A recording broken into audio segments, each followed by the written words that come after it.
Saya Muhammad Hilgul Fakir Raihan. Saya berperan menjadi Raja Balanipa. Nama saya Muhammad Desan Geni. Saya berperan sebagai Panglima I Manyambungi. Nama saya Muhammad Fahmi, saya berperan sebagai utusan kerajaan. Nama saya Muhammad Akmal Fatur Rizki, saya berperan sebagai Panglima Perang Musuh. Assalamualaikum warahmatullahi wabarakatuh. Waalaikumsalam warahmatullahi wabarakatuh. Di sini kami akan memerankan drama yang berjudul Panglima To Dilating. Dahulu kala di sebuah bukit ngapo di daerah Tamaraja, Polewali Mandar, berdiri sebuah kerajaan Balanipa yang dipimpin oleh Raja Balanipa yang sudah 30 tahun tidak mau turun dari jabatannya. Raja Balanipa menginginkan kekuasaan selamanya. Ia mempunyai 2 anak laki-laki dan 2 anak perempuan. Akan tetapi kedua anak laki-lakinya sudah dibunuh olehnya. Karena ia tidak mau mewariskan jabatan raja kepada 2 anak laki-lakinya itu. Sang permaisuri tidak bisa berbuat apa-apa. Ia selalu merasa cemas jika sedang mengandung. Ia takut anak yang dikandungnya itu seorang bayi laki-laki lalu akan dibunuh lagi oleh suaminya. Pada suatu hari sang permaisuri sedang mengandung. Sebentar lagi ia akan melahirkan. Pada saat itu Raja Balanipa hendak pergi berburu dalam waktu yang lama. Wahai Panglima Pongmoso, ketika aku akan berburu, aku berpesan kepadamu untuk menjaga permaisuri dan membunuhlah bayiku apabila yang lahir adalah bayi-bayi laki-laki. Baik Tuan. Esok harinya sang permaisuri pun melahirkan seorang bayi laki-laki yang tampan. Anehnya, lidah bayi itu berwarna hitam dan berbulu. Pongmoso yang mengetahui bahwa permaisurinya melahirkan bayi laki-laki, ia merasa kasihan dan tidak tega membunuh bayi itu. Aku tidak mungkin membunuh bayi yang tidak berdosa ini. Aku akan menyembelih seekor kambing dan menguburkannya. Lalu ia buatkan nisan di atasnya, sehingga sang raja akan mengira bahwa isi kuburan itu adalah bayi laki-lakinya. Sambil menatap bayi laki-laki di depannya, ia berpikir keras untuk menyelamatkan bayi laki-laki itu. Akhirnya ia menitipkan bayi itu kepada keluarga yang tinggal di sebuah kampung jauh di istana. Beberapa minggu kemudian, sang Raja Balanipa pulang dari istana dan langsung menemui Pongmoso. Bagaimana keadaan permaisuri? Apakah sudah melahirkan? Ampun Raja, permaisuri telah melahirkan seorang bayi laki-laki dan hamba telah membunuh dan menguburkannya di samping kuburan kedua anak laki-laki raja yang lainnya. Raja Balanipa segera menuju kuburan bayi laki-lakinya itu. Ia belum yakin jika belum melihat langsung kuburan itu. Sesampainya di sana, tampaklah sebuah kuburan kecil yang masih baru. Sang raja pun percaya bahwa bayi laki-lakinya sudah mati. Ia pun kembali menjalankan tugasnya sebagai raja dengan perasaan tenang dan bahagia, karena tidak ada lagi yang menggantikannya. Waktu terus berganti, putra raja yang dahulu Pongmoso titipkan ke kampung halamannya sudah besar. Ia tampan dan kekar. Ia juga sangat akrab dengan Pongmoso, karena hampir setiap minggu Pongmoso menemuinya secara diam-diam. Pongmoso juga menceritakan asal-usulnya yang bahwa sebenarnya ia adalah putra dari Raja Balanipa. Beberapa tahun kemudian, putra Raja Balanipa itu benar-benar menjadi panglima perang yang tangguh, sehingga pasukan kerajaan Goa selalu menang dalam perang melawan kerajaan manapun. Raja Goa kemudian memberi gelar panglima perangnya itu dengan Panglima I Manyambungi.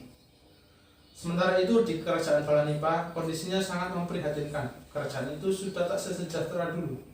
Rupanya Raja Balanipa yang merupakan ayah kandung Panglima I Manyambungi telah wafat dan digantikan oleh Raja Lego, yaitu raja yang sangat kejam dan bengis. Mereka pun mengadakan musyawarah untuk mencari cara menyingkirkan Raja Lego. Oleh karena itu, Panglima I Manyambungi yang sudah terkenal ke berbagai daerah, maka para raja negeri bawahan pun itu mengenalnya dan mereka bersepakat untuk mengundang Panglima I Manyambungi. Hormat kami Tuan, kami adalah utusan dari kerajaan-kerajaan kecil di daerah Polewali Mandar. Maksud kedatangan kami adalah ingin meminta bantuan Tuan untuk melawan Raja Lego yang bengis dan kejam itu.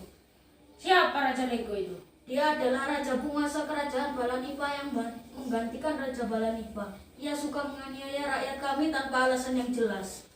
I Manyambungi sangat terkejut saat mendengar jawaban itu. Ia jadi teringat dengan ayahnya, Raja Balanipa, dan keluarganya yang pernah diceritakan oleh Pongmoso dahulu.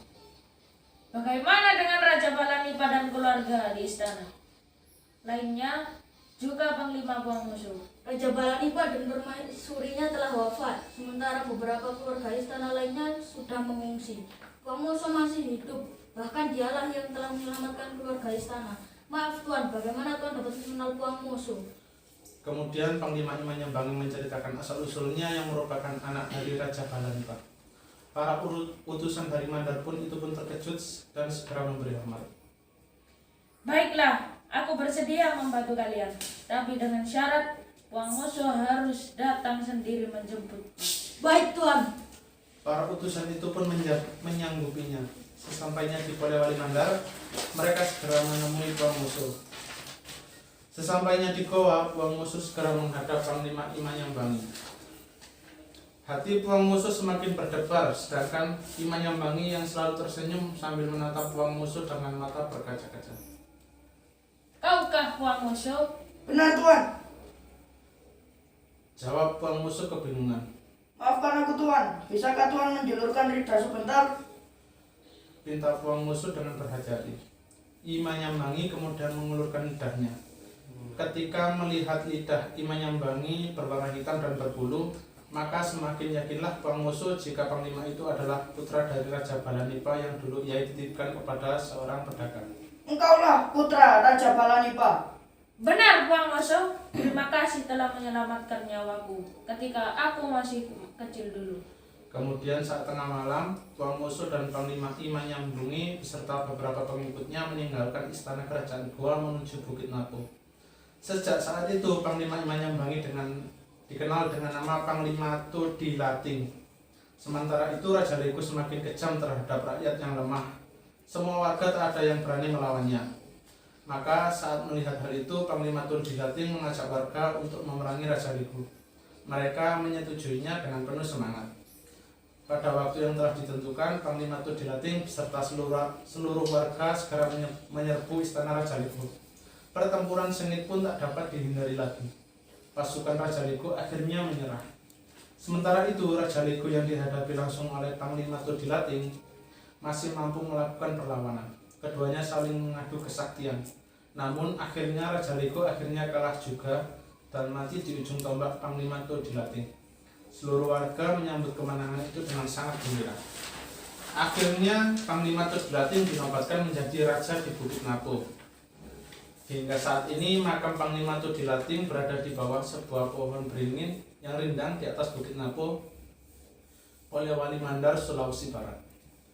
Pesan moral yang dapat kita ambil dari cerita rakyat Nusantara yang berjudul Panglima Todilating ini, dengan berusaha dan belajar dengan sungguh-sungguh, maka kita akan dapat menggapai cita-cita kita. Sekian dari drama yang dapat kami sampaikan. Wassalamualaikum warahmatullahi wabarakatuh.